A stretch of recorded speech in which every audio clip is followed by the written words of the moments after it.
नमः संस्कृताय दोस्तों, यूट्यूब से मैं साधना आप सबका स्वागत एवं अभिनंदन करती हूँ। कैसे हैं दोस्तों आप लोग? आशा करती हूँ कि स्वस्थ व्यस्त मस्त होंगे, अपना और अपने परिवार का ख्याल रख रहे होंगे दोस्तों। इसी आशा और विश्वास के साथ दोस्तों आइए आज का पाठ शुरू करते हैं। आज हम लोग फिर से महाकवि कालिदास द्वारा रचित मेघदूतम खंड काव्य लेके हाजिर हुए हैं। मेघदूतम खंड काव्य में आज हम लोग 24वें श्लोक का अध्ययन करेंगे। इसके पहले 23 श्लोकों का हम लोगों ने विस्तृत अध्ययन कर लिया है। आइए अब हम लोग 24 नंबर श्लोक का अध्ययन करते हैं।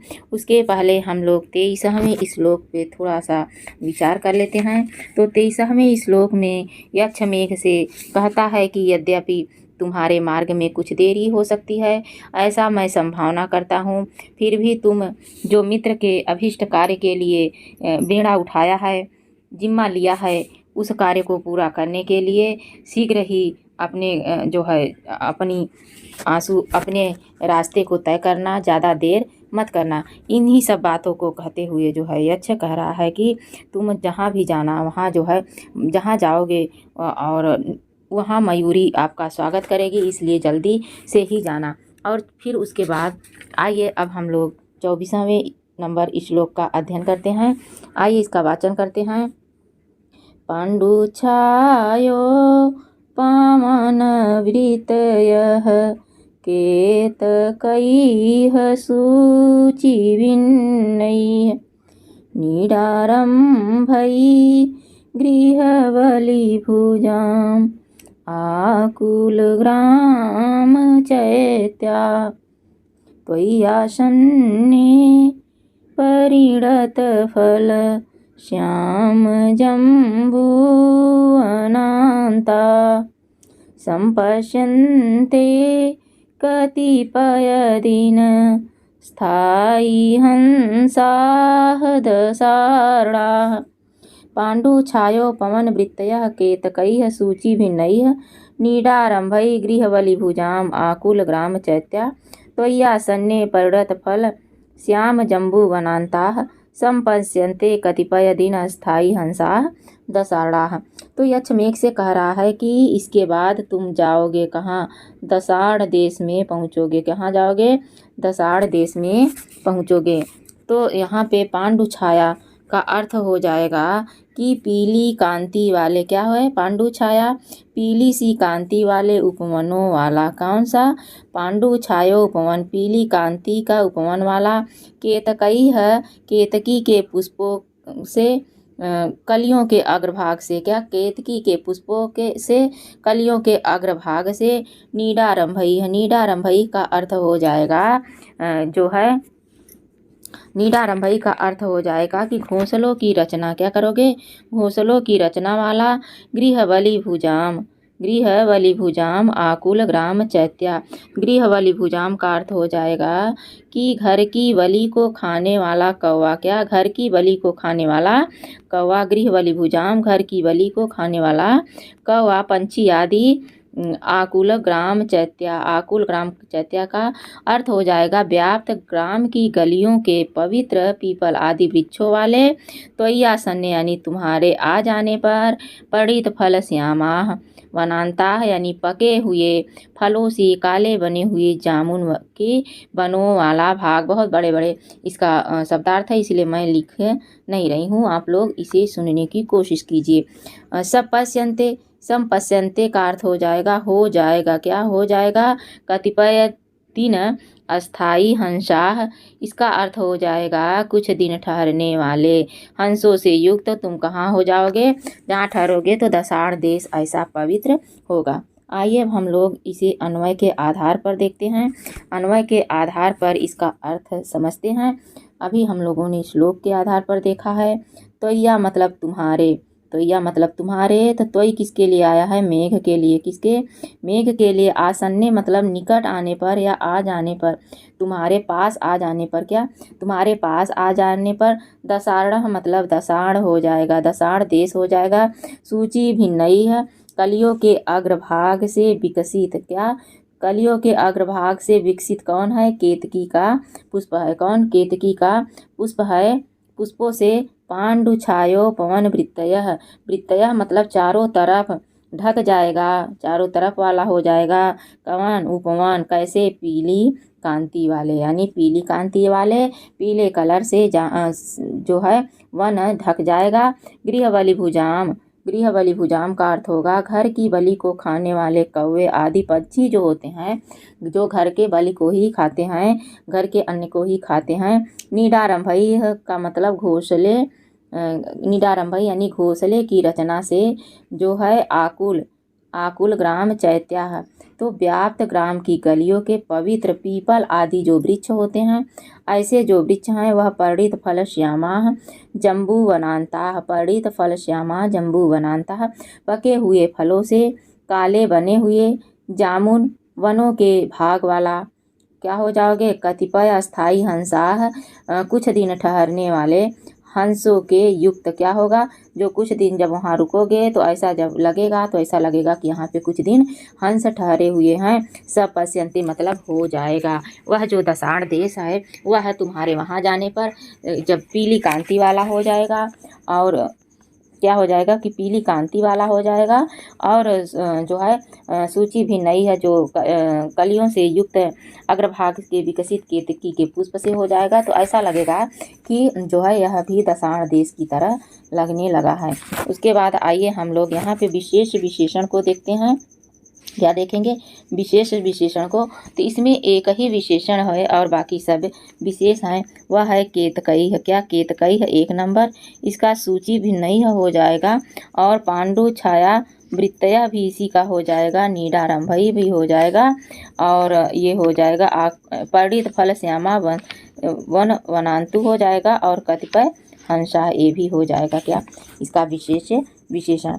उसके बाद आइए हम लोग भावार्थ को देखते हैं।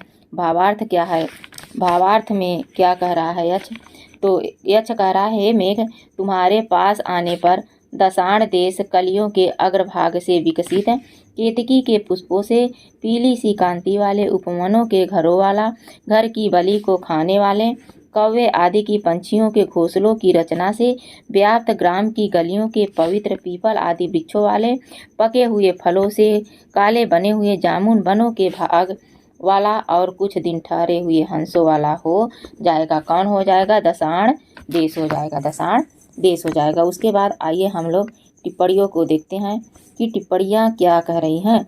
तो यहाँ पे टिप्पणियाँ हैं। सबसे पहले टिप्पणी है पांडु छायो पवन वृत्तयः, क्या है, पांडु छायो पवन वृत्तयः, इसमें कौन सा समास है, तो पांडु छाया यस्य तत्, इसमें बहुव्रीहि समास है। कौन सा, बहुव्रीहि समास है दोस्तों। तादृशम उपवनम, तादृशम उपवनम में कर्मधारय समास है। कौन सा, कर्मधारय समास है।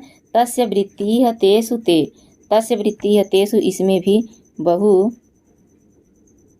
बहुव्रीहि समास है।